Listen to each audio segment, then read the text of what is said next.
আজ থেকে প্রায় 1 বছর আগে বিয়ে হয় আমার। আমার শ্বশুরবাড়ির লোক অনেক ভালো, বিশেষ করে আমার স্বামী। আমার স্বামীর মতো মানুষ পাওয়া অনেক ভাগ্যের ব্যাপার। সে সব সময় আমার খেয়াল রাখতো, আমাকে ভালোবাসতো। বিয়ের পর আমার শ্বশুর বাড়িতে তেমন কোনো কিছুর অভাব ছিল না, সব কিছু ঠিক ভালোভাবেই চলছিল। তো হঠাৎ একদিন আমার স্বামী এসে আমাকে বলল, মানুষের হায়াত মওতের কথা তো আর বলা যায় না, তাই আমি চিন্তা ভাবনা করে একটা সিদ্ধান্ত নিয়েছি। আমি তখন তাকে জিজ্ঞাসা করলাম, কী সিদ্ধান্ত নিয়েছো? তখন সে আমাকে বলল, আমি তোমার নামে জমি কিনতে চাই। তখন আমি তাকে বললাম, আরে না, আমার নামে জমি লাগবে না, তাহলে তোমার নামে কেনো, আর না হয় তোমার বাবা মার নামে কেনো, আমার নামে কোনো জমি কেনার দরকার নেই। তখন সে বলল, কেন দরকার নেই? আমি যদি হঠাৎ করে মারা যাই তখন তোমার কি হবে? আমি তখন তাকে বললাম, এসব কথা আর বলবা না। তারপর সে বলল, আচ্ছা ঠিক আছে, বলবো না। এরপর সে তার বাবা মাকে ডেকে আমার নামে জমি কেনার কথা বলল। এই কথা শুনে তখন আমার শ্বশুর শাশুড়ির মুখের দেখে বোঝা গেল তারা খুব একটা খুশি না, কিন্তু তারা মুখে মুখে বলল, হ্যাঁ হ্যাঁ কেন, কোনো সমস্যা নেই, বৌমার নামে জমি কিনলে ভালোই হবে। আমার স্বামী তার বাবা মায়ের ভাবমূর্তি বুঝতে না পারলেও আমার নামে জমি কিনা হোক এটা তারা চায় না।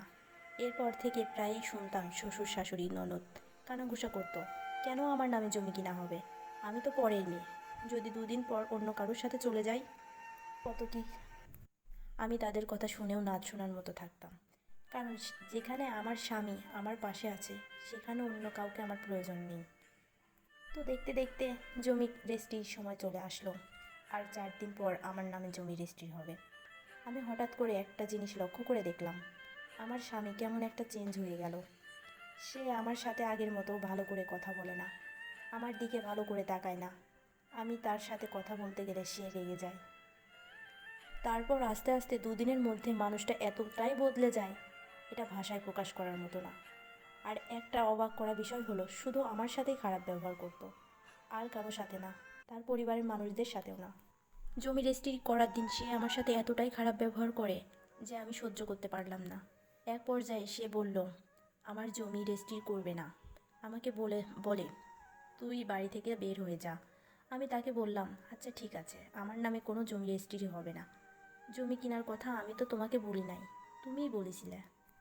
আচ্ছা বাদ দাও, আমার নামে কিছুই কিনতে হবে না, তাও তুমি আমার সাথে ভালো ব্যবহার করো, তোমার আর এই দুর্ব্যবহার আমার সহ্য হচ্ছে না।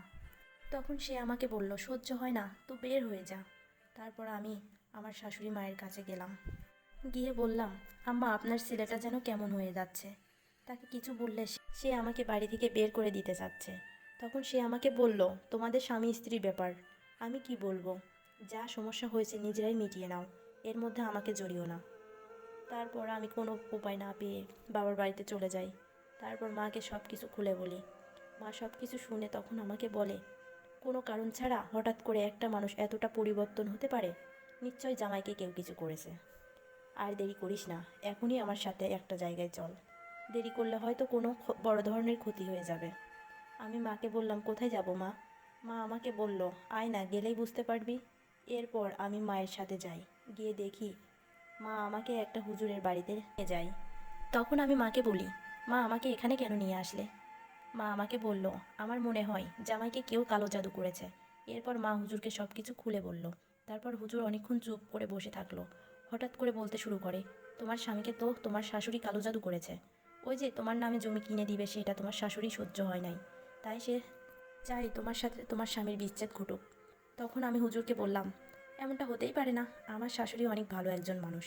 তখন হুজুর হাসতে হাসতে বলে ওঠে, এমনটা হতে পারে না, এমনটা তো হয়েই গেছে, আমি এখনই জাদু কাটিয়ে দিচ্ছি, দেখবি কিছুক্ষণের মধ্যে তোমার স্বামী তোমাকে খুঁজবে। হুজুরের কথা অনুযায়ী প্রায় 15-20 মিনিট পরে আমার স্বামী আমার কাছে ফোন দেয়। তখন আমি ফোন রিসিভ করি। ফোনের ওপাশ থেকে বলতে থাকে, এই তুমি কোথায়, কোথায় গেলে তুমি, বাড়িতে কোথাও তোমাকে খুঁজে পাচ্ছি না। আমি তখন তাকে বললাম, আমি বাবার বাড়িতে। তখন সে অবাক হয়ে বলল, বাবার বাড়িতে মানে? কালকে না তোমার নামে জমি রেজিস্ট্রি করার কথা, তুমি এখন বাবার বাড়িতে গেছো কেন? আমার স্বামীর মুখ থেকে এরকম কথা শুনে বুঝতে পারলাম, হ্যাঁ, আমার স্বামীকে কালো জাদু করা হয়েছিল। আর কালো জাদু করা যে কতটা ভয়ঙ্কর সেটা আমি ওই দিনই বুঝতে পারছি।